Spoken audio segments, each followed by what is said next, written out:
Hey everybody, I am here with one of my favorite people in the world who is a shining example of being you in so many different ways. And this is Shannon O'Hara, and she does Access Consciousness. She also does something amazing called Talk to the Entities. And if you're going to do something like Talk to the Entities, you got to be you, right?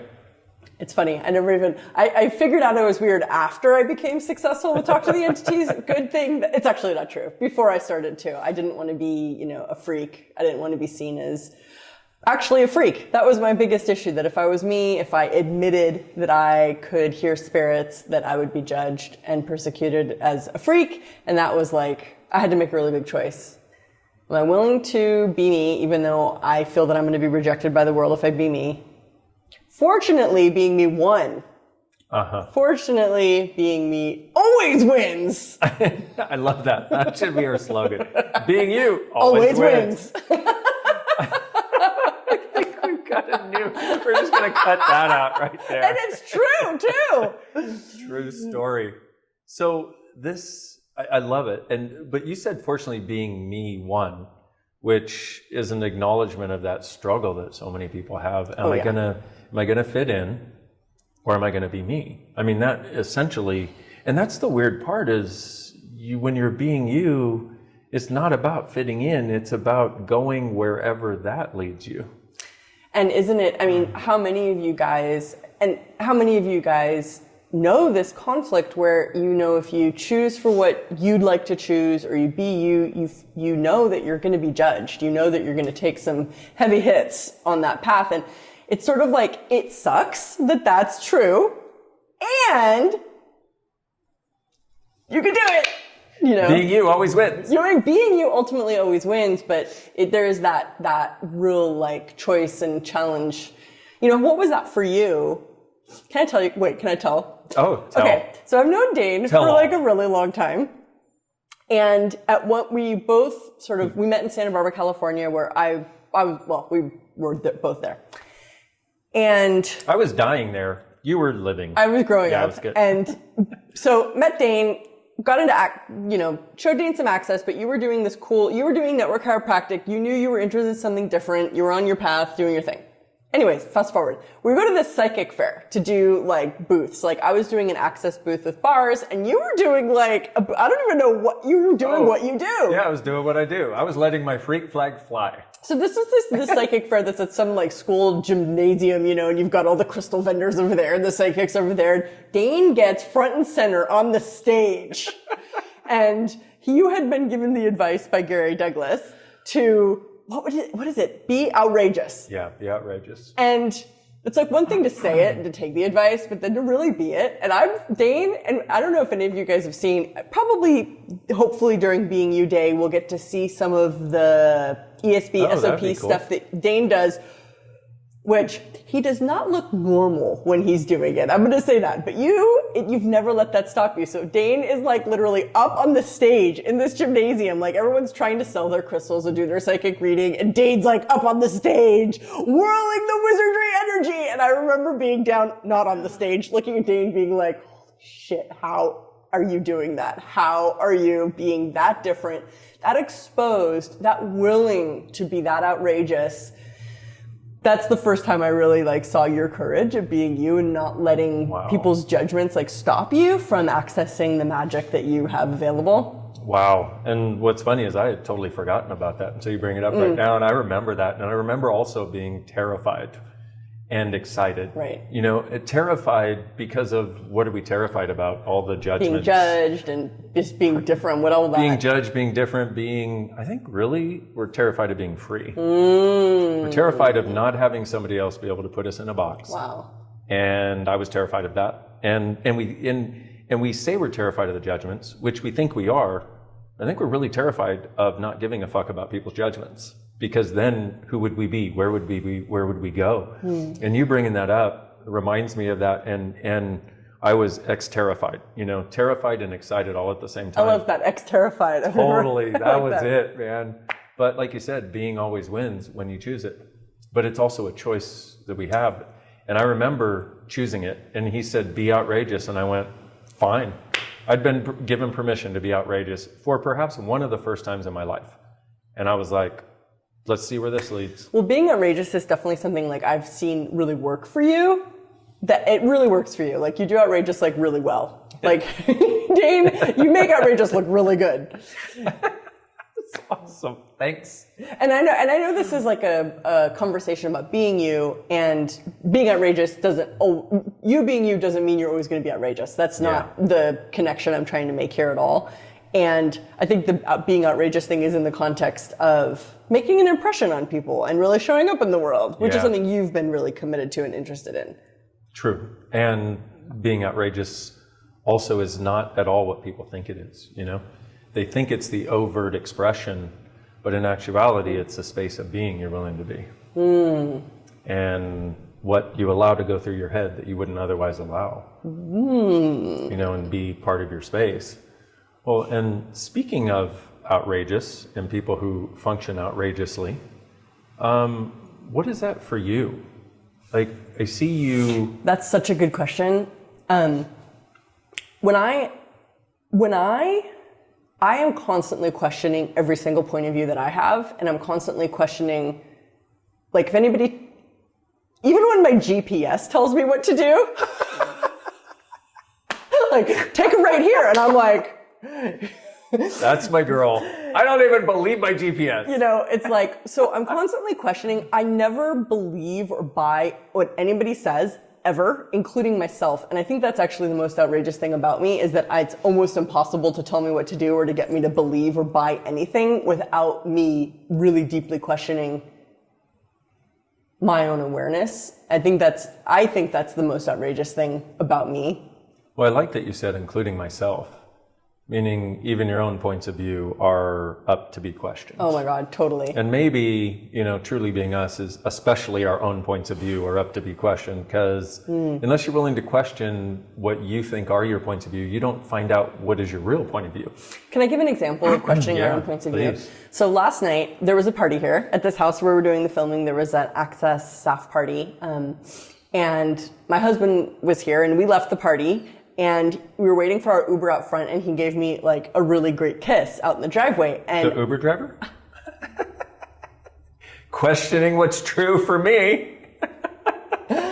My husband was giving me a really nice kiss out in the driveway while we were waiting for the Uber.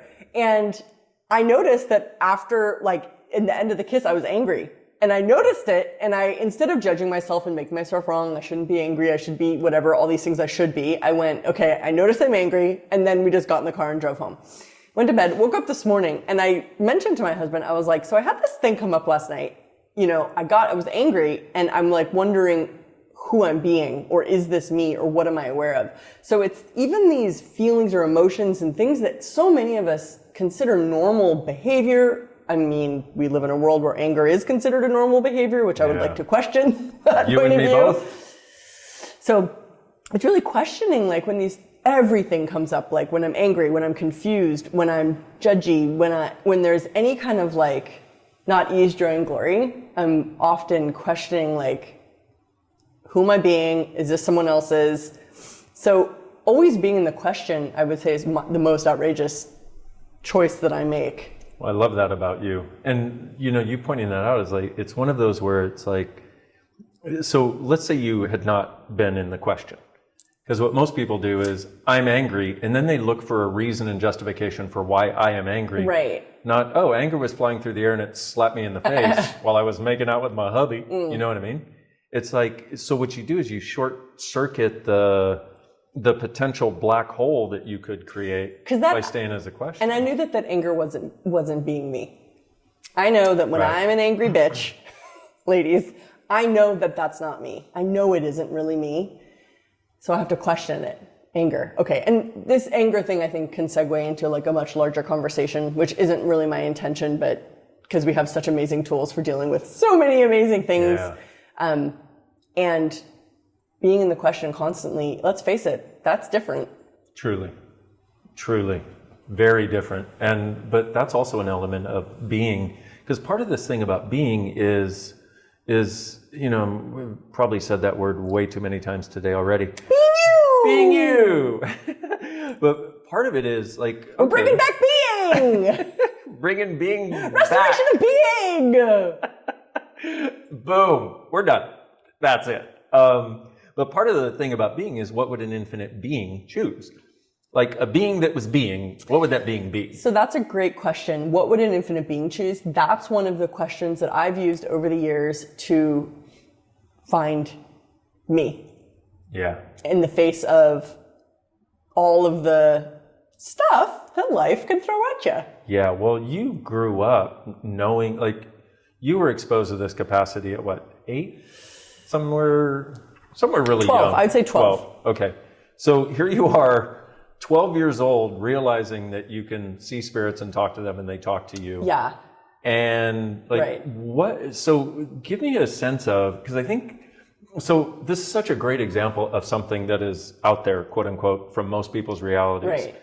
Give me a sense of you navigating that, both whether you call it successfully or unsuccessfully, or you navigating that and getting to what you get to be now, or what you've chosen to be. What I get to be now, that's such a good way of putting it. Right? I am like so pumped at what I get to be now. It's fucking awesome. You mean you like yourself? Oh my God. I do actually. And I love cool? what I get to be in the world. Isn't that awesome? Yeah. Well, I couldn't perform the magic in the world that I desperately desired to see and be and have in the world without liking myself.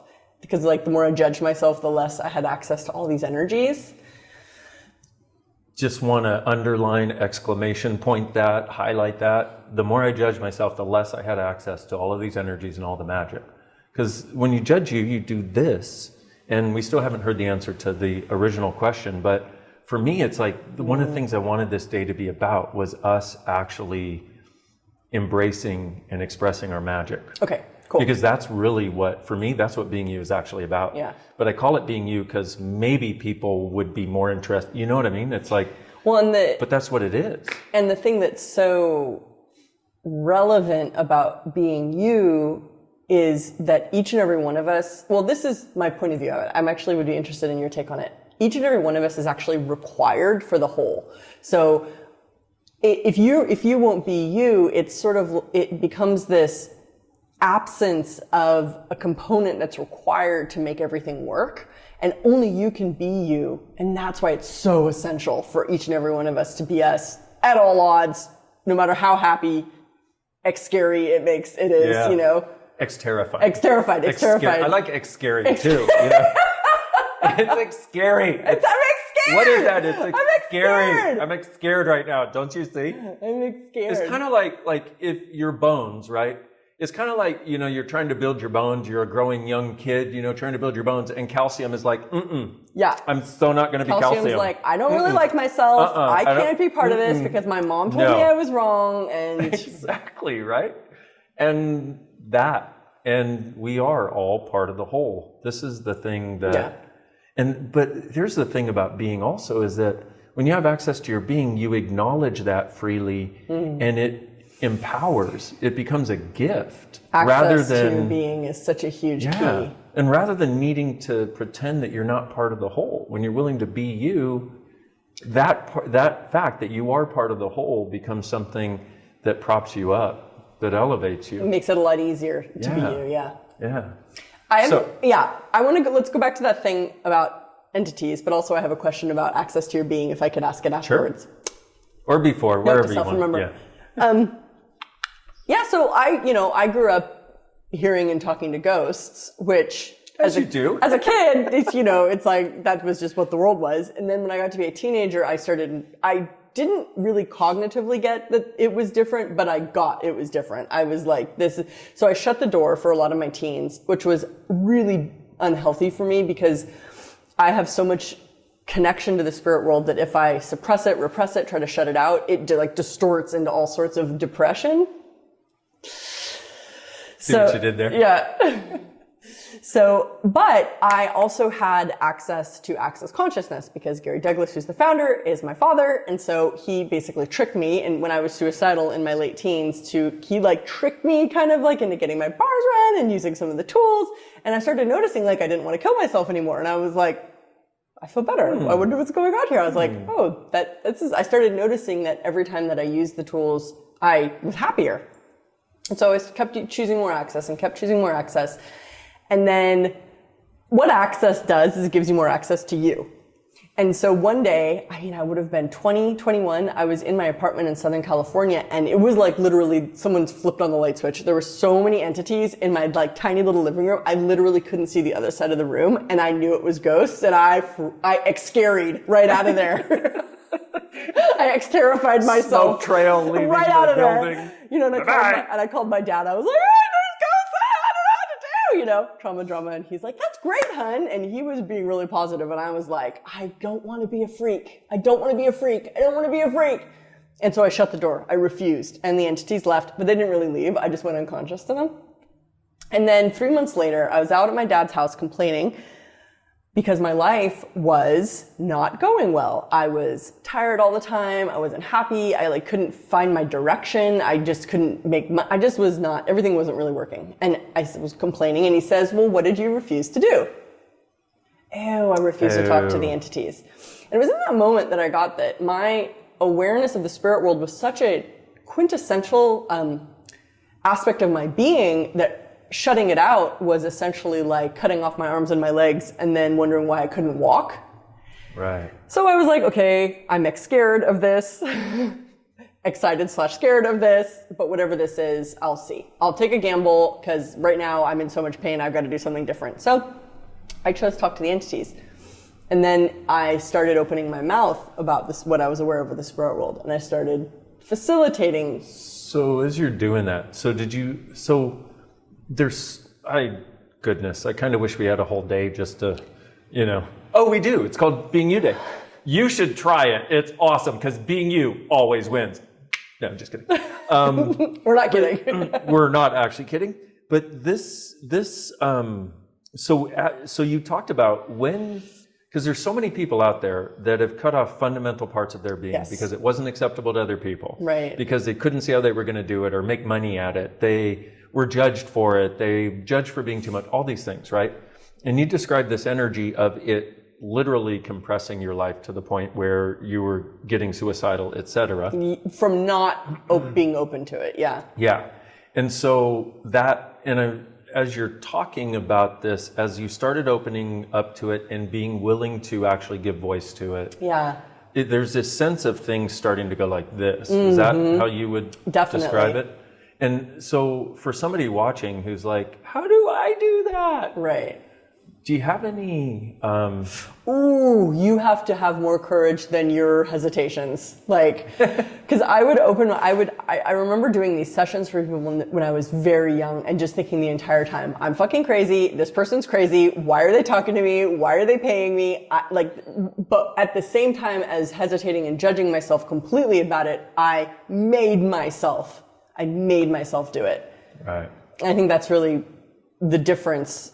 I think that's really what makes the difference. I would force myself to do things that I was extremely uncomfortable with, that I was very excited/scared of, because I just had to see what was on the other side. I couldn't stand living my life at the effect of my limitations. I just couldn't. I just limitations, couldn't. Yeah. Okay, so there's a common theme in what we both talked about, that being terrified and doing it anyway. Yes. That one choice, and it's not just one choice you make. It may be the first time you make it, maybe a really big choice. I'm still making uncomfortable. Yeah, you and me both. Yeah. And that's the thing. But at the same time, you're making uncomfortable choices. I continuously make uncomfortable choices. But what I've seen is the people that have fulfilling lives are willing to make the uncomfortable choices. Right.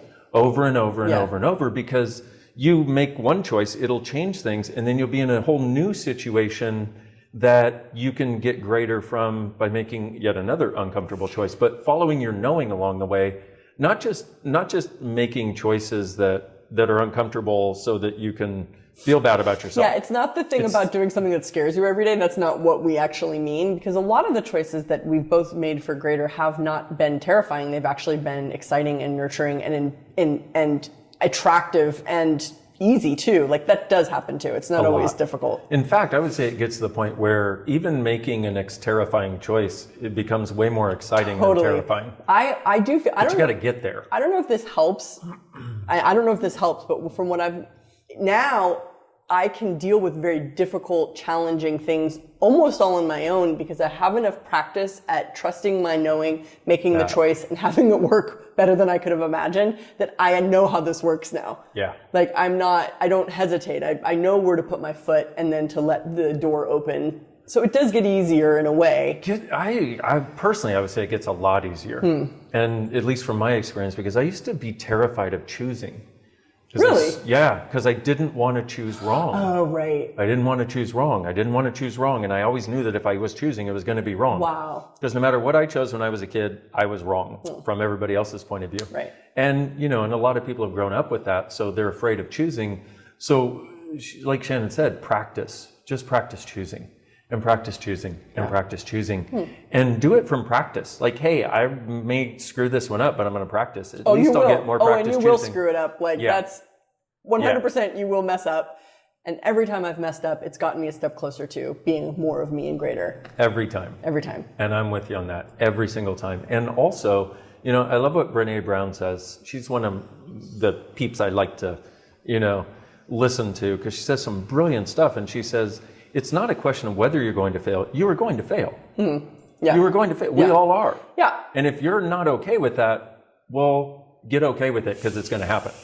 And even if you're not as involved, see, we're both involved and really love the exploration of finding out what else we can be, what else we can do, what else we can choose. Right. And even if you're only trying to avoid that exploration, if you didn't avoid it and instead were like, okay, I'm going to fail, they've failed, everybody else has failed, fuck, it's just failure, let's go.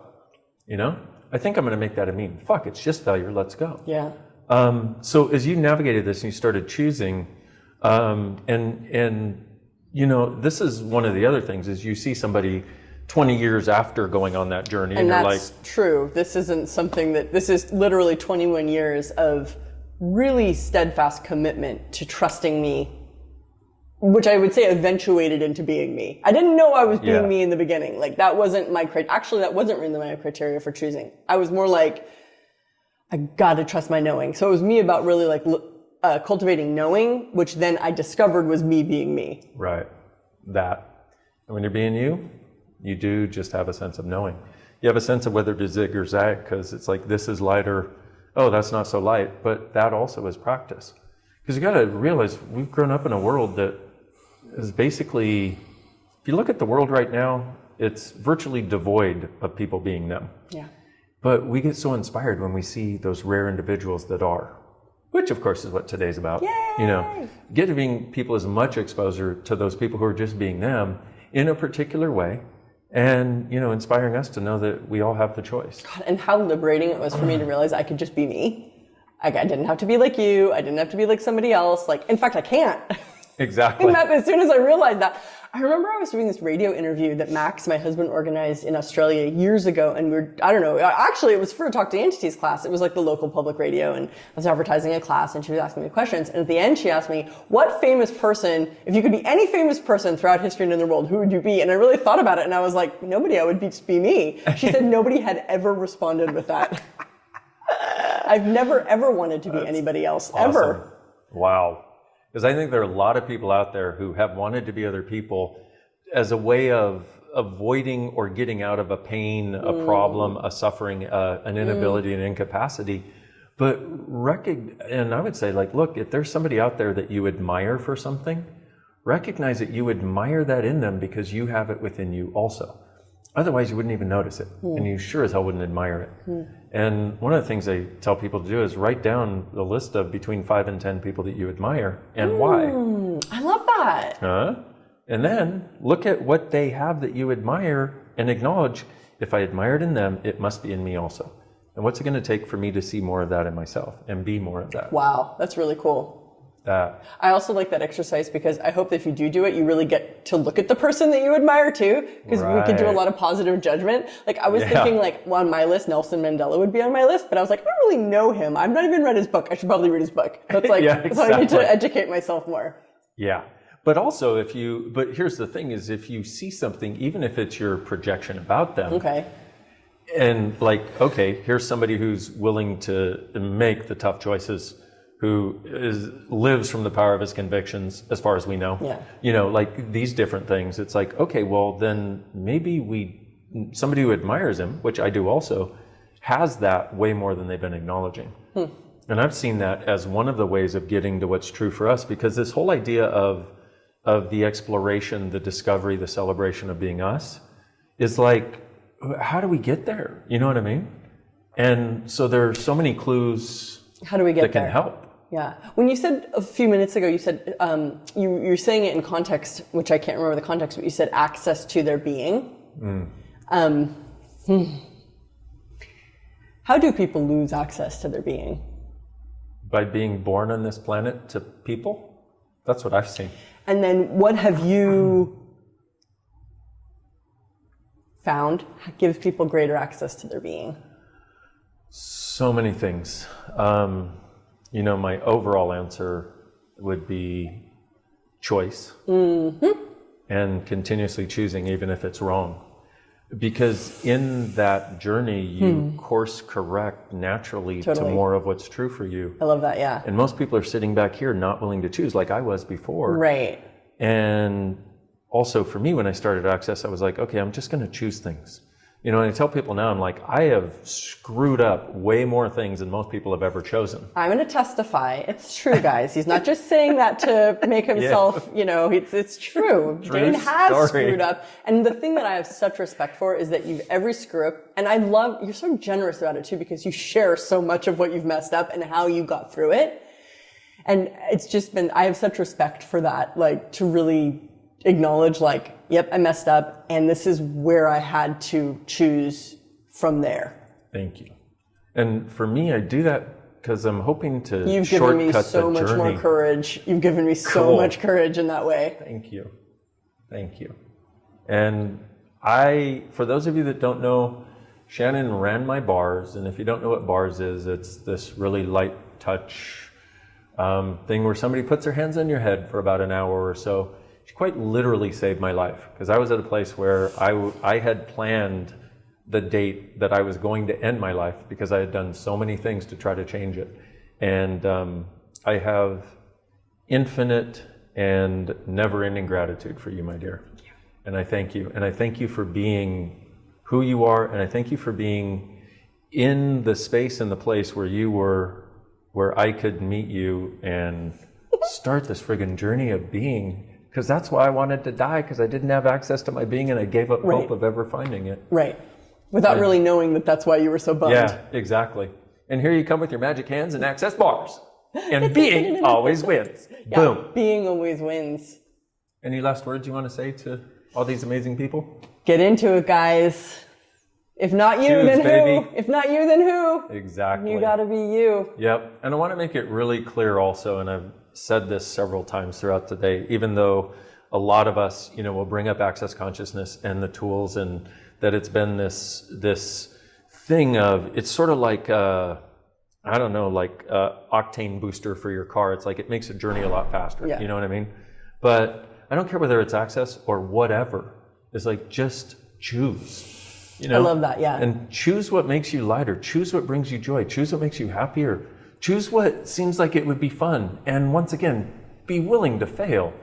Because we all do, and it doesn't hurt nearly as much as any of us think. Yeah, and what a cool world would it be if all of you guys were choosing, course correcting, choosing, succeeding, failing, course correcting, choosing. How much more joy would there be? Yeah. You know, so.